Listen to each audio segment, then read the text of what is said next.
The best in trance, only on your dance music station. This is A State of Trance. And then with that, I think we can go ahead and get going, folks. So, with that said, welcome to VR Citizen.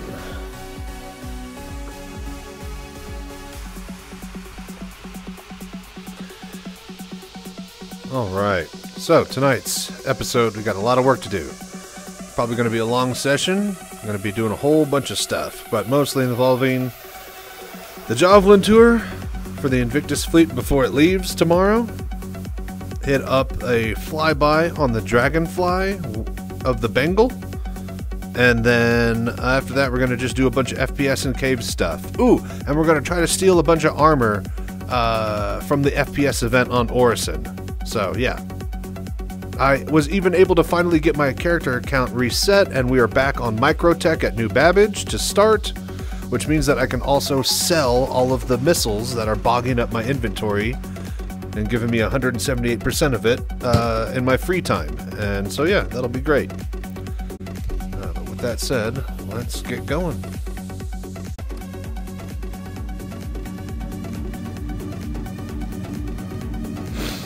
Alright, here we are. New Babbage. Oh, come on now.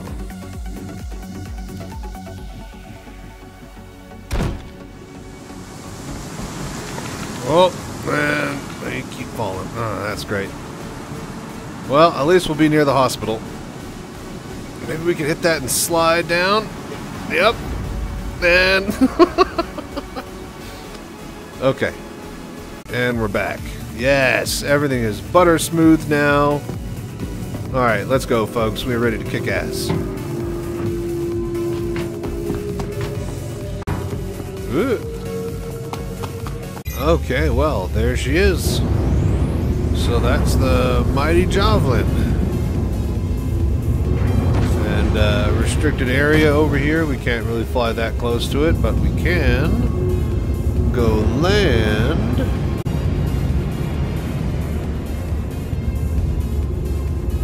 And then have a look-see there.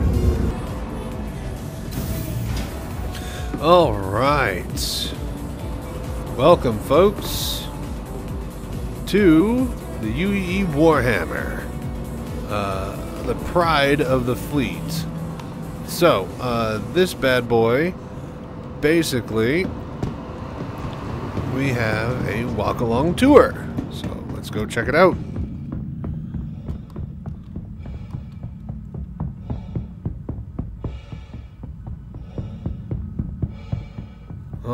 Alright. So, we did this last year, and I believe it is mostly the same.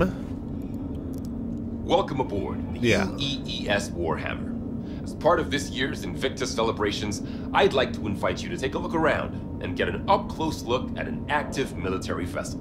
Some of the actual crew members have graciously volunteered their time to explain what life is like aboard the ship.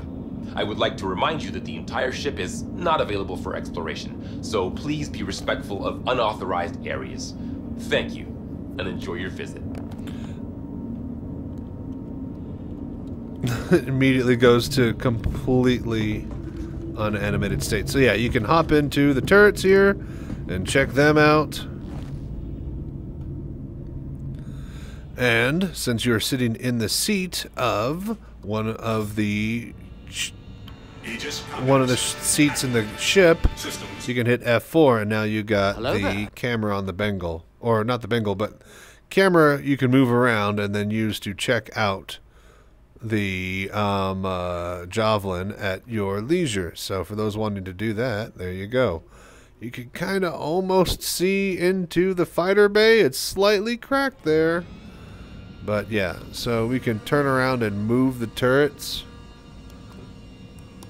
So they're the quick anti-air cannons, size 4s or 5s it looks like.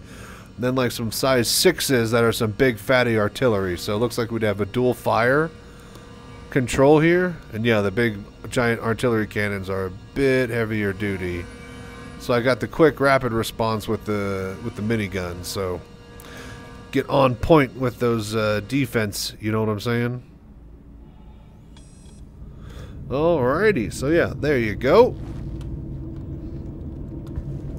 There is that. We got a escape hatch there.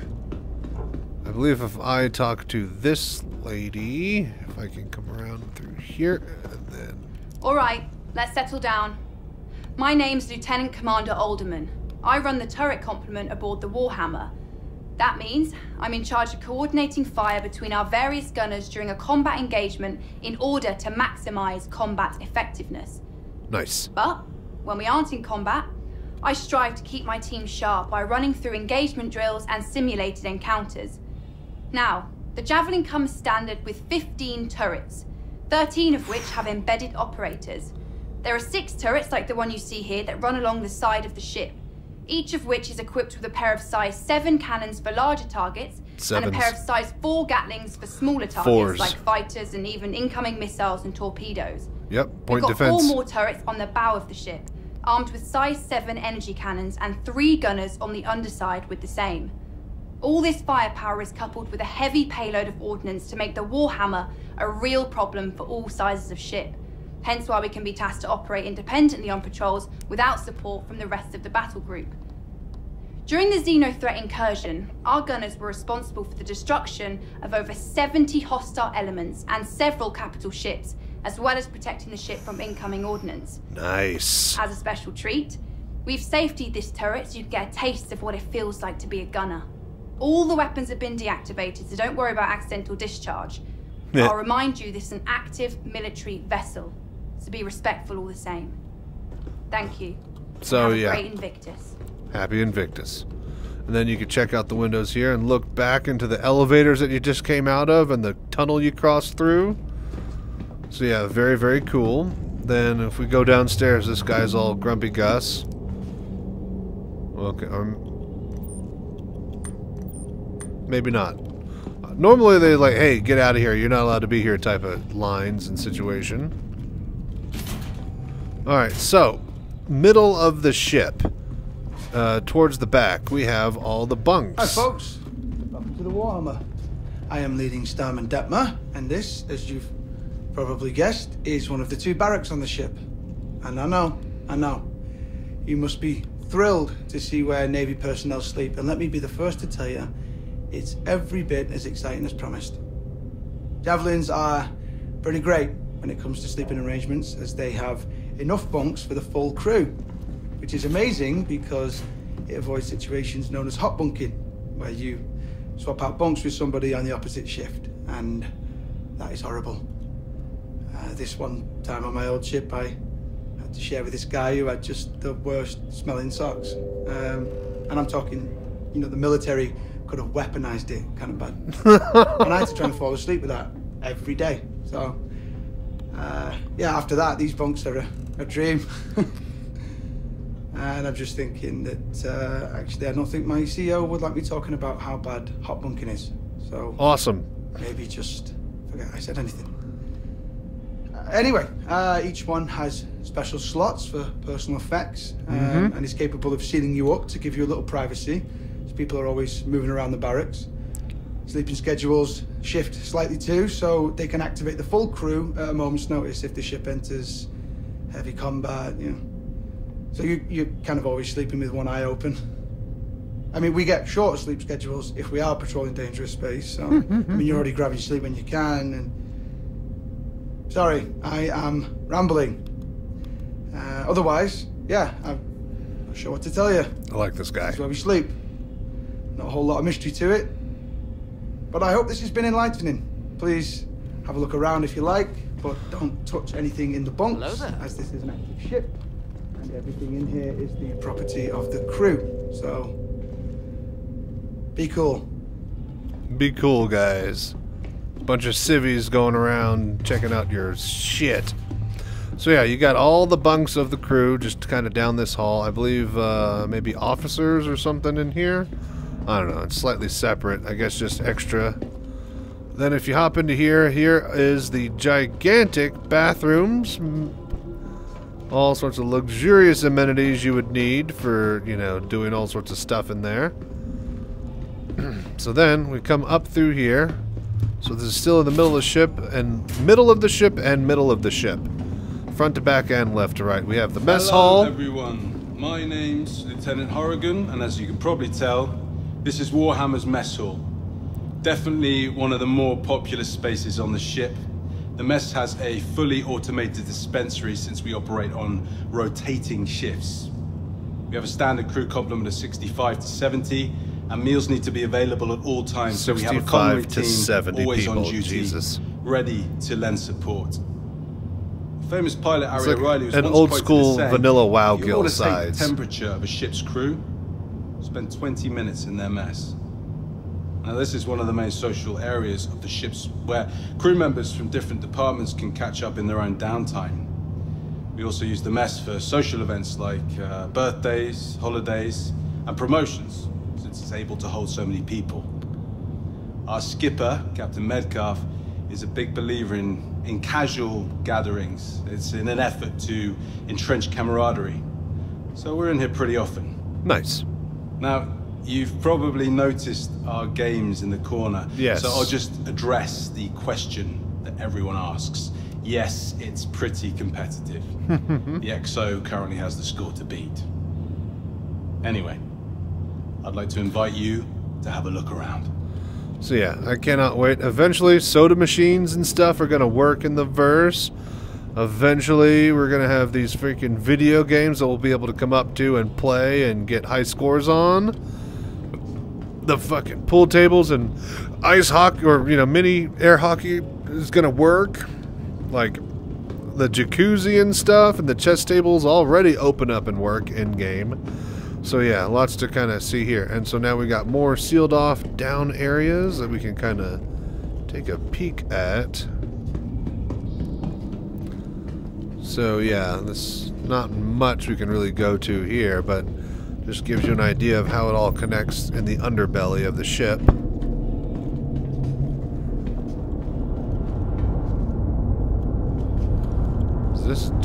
Can I do something with this? I feel like this is this goes somewhere. Oh, it's the turret. There's a dude down there. Oh, very cool. Didn't know that. Wait a minute. Is this a double?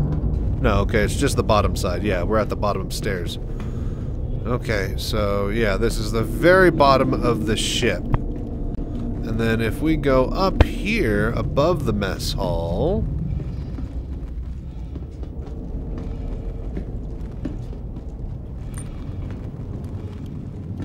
Or, hang on, let's go forward here. And yeah, okay, so forward and backwards of the mess hall, there is more crew space. We also have some plaques here that we could read, but same stuff on there as last year. And I think I already missed a plaque or two. So we're just going to go through here, go up the stairs above the mess hall. And then this would be on the right side above the guns. Hello there.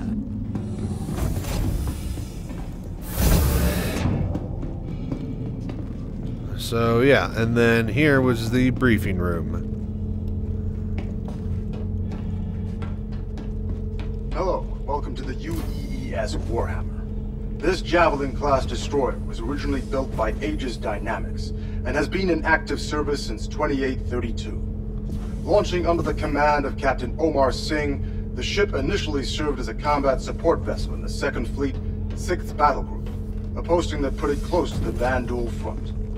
The Warhammer saw action during the fall of Caliban in 2884, where it protected retreating civilian and naval forces when the system ultimately fell, earning a ribbon for valor in the process. For the next several decades, the Warhammer transitioned between fleets in a variety of support and patrol positions, even participating in the UEE push to reclaim the Nexus system in the 2930s. Most recently, the Warhammer those distinguished missiles itself in there as as well? the primary Damn. combat vessel to repel the outlaw group known as Xenothreat from the Stanton system. Hey, Since I did then, that. The Warhammer has been placed in dry dock for repairs, but is heading back to active service once this year's Invictus festivities are concluded. Yay. The room you're currently seated in is the main briefing room for the entire ship. Based around a hollow volume built by Microtech, the crew gathers here to discuss everything from battle strategies to repair schedules. The Marine detail assigned to this ship also uses this room to plan out their boarding actions or outline combat strategies. This room has even acted as a venue for off-duty activities, such as vid screenings or sporting event parties.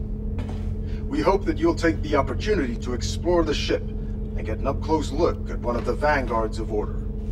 On behalf of Captain Metcalf and the rest of the crew, I want to wish you a fantastic Invictus. I hope we see you next year.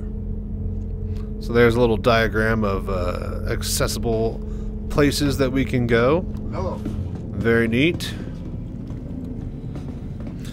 So let's see here. Heavy hitter on the battlefield. Ever since the line's introduction in 2960 or 2690, the Javelin has been a brawler. Unlike other ships that can fulfill multiple roles like transport engineers at Aegis Dynamics, clearly intended for this ship to put itself in harm's way. Aside from the turret installations that line these halls, the Javelin comes... Hey! Are you kidding me? Really? You're lucky my nose, it just... Freaking, are you freaking kidding me? You're not reading that. You're not even there. You're not even real. The Javelin comes fully stocked with heavy ordnance to challenge capital ships and a complement of Marines to raise hell on the ground. Simply put, the Javelin is a fighter. So yep, lots of cool stuff. And then we come back here. This is the upper area that we were from before, and that just goes down to the briefing room again. And yeah, that's pretty much it. I mean, they have only so much of it opened up, but yeah, very, very cool to get to walk through and check out the Invictus Fleet stuff. Now, with that said, we'll finish out Invictus Week, doing the one thing that we haven't done yet. And that's a proper flyby of the Bengal. And we're going to grab our hover bike, the little Dragonfly, and we're going to go as close as we can to it. Try to check it out in detail. So yeah, stick around to enjoy that. Did this in the Scorpius and might have bumped it and got a crime stat. Yep, that's why I figure we get the tiniest vehicle I got, and I can adjust my speed. Woo! And I can get up real close to him. Even do a little pass underneath them. He's got his... Oh, I was about to say torpedo bay. You know, they could pop a couple of torpedoes in that empty spot. That wouldn't be a bad idea. I don't know if he's trying to avoid me or what. But yeah, so that's the Hammerhead. We got one of those that we've played around with. There's another Hammerhead escorting to the fleet.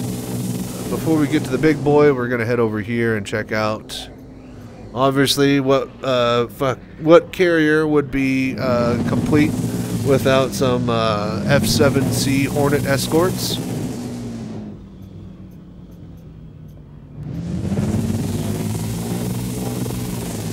Even have some heavy Hornet. I think those are the Gladiuses. That's like the military version. Is that an F8? I think that's an F8. Ooh, lordy, that was close. Anyway, so yeah. Where is... I lost the... Where's the Idris? Oh, there it is. Okay. I lost its shape along the edge of the...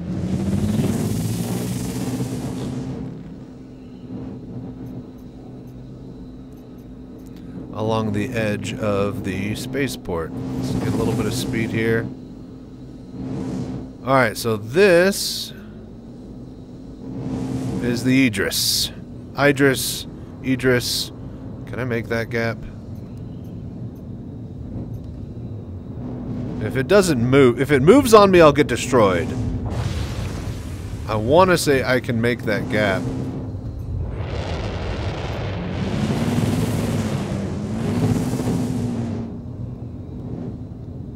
If he moves, though, I'm going to just get absolutely plowed.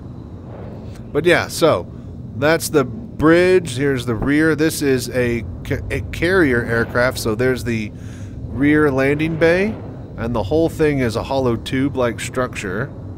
There's the docking port. And there's the railgun, and then the front opens up. And then there's the bridge. As you can see, this is a little bit tough, so excuse my flying as I try to...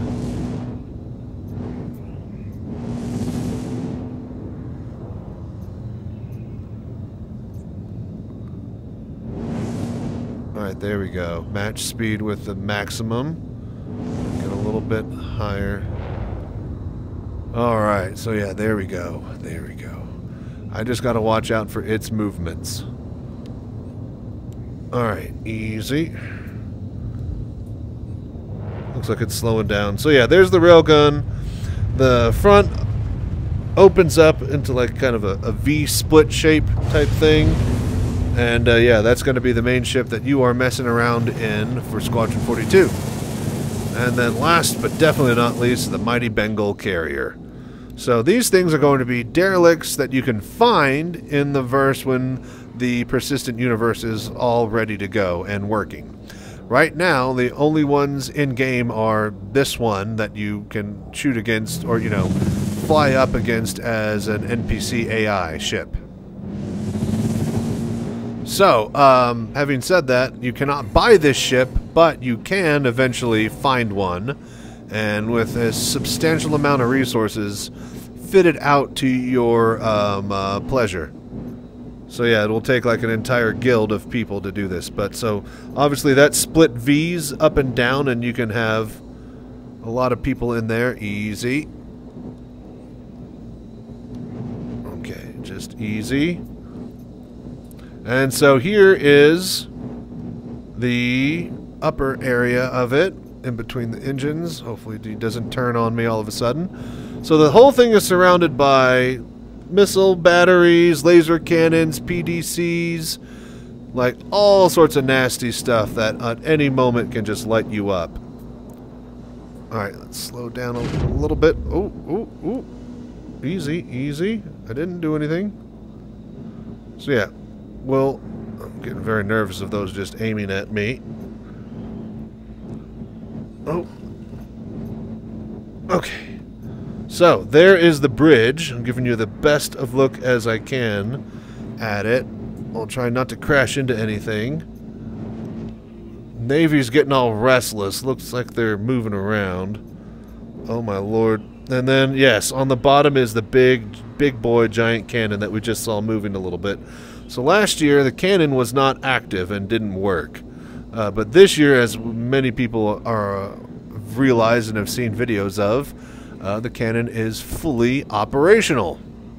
So yeah, coming along the bottom side here, just turrets and turrets and turrets. And a pretty damn detailed outer layer, despite nobody able to actually be near it and, you know, use it. Like, they got weathering effects on all the panels. Getting really close here.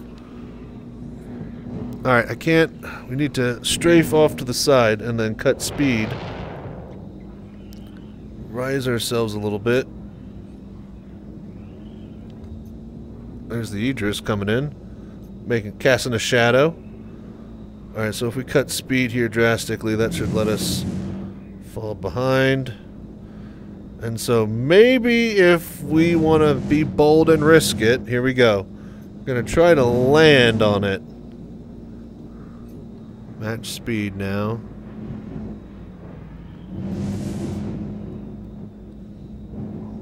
Okay, a little bit faster. Okay, there. Let's go.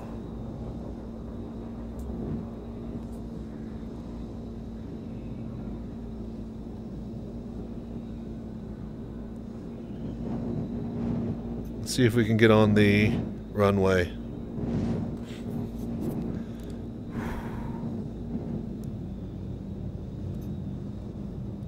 Slow down. He's stopped moving. I've stopped moving. I'm dead stopped. Is it about to jump? Landing gear?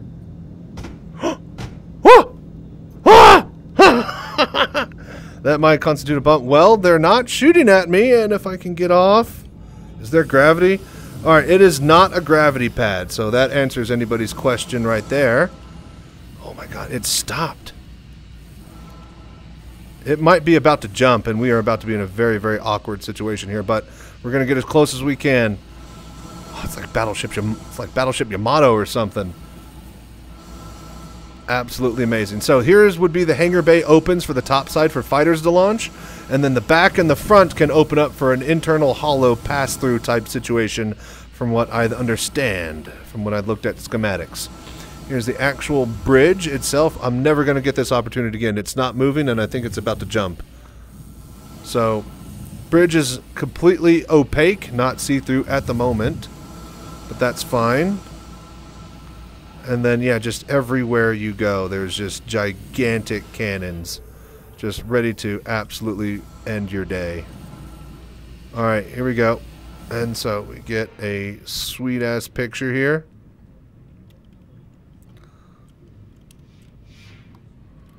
Hooah, hooah.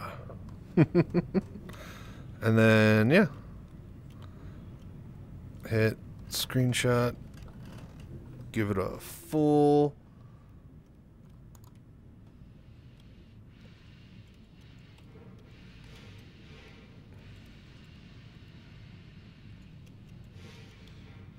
Yep, and it jumped. Oh, very cool. And there's my Dragonfly. Alright. Well, it looks like it didn't take the Dragonfly with it, so that was nice. And so, yeah, that was a flyby and kind of walk-aboard tour of the Javelin. No, Bengal. I hope you guys enjoyed. And that concludes Invictus Week. Thank you very much for watching, liking, subscribing, all that stuff that you do on the YouTube channel. And if you see me live on Twitch, catch me there sometime. Till next time, as always, stay safe. Please, please... fly right. There we go. Y'all have a good one. Perfect. That's replay footage. Ready to kick ass. Let's go back.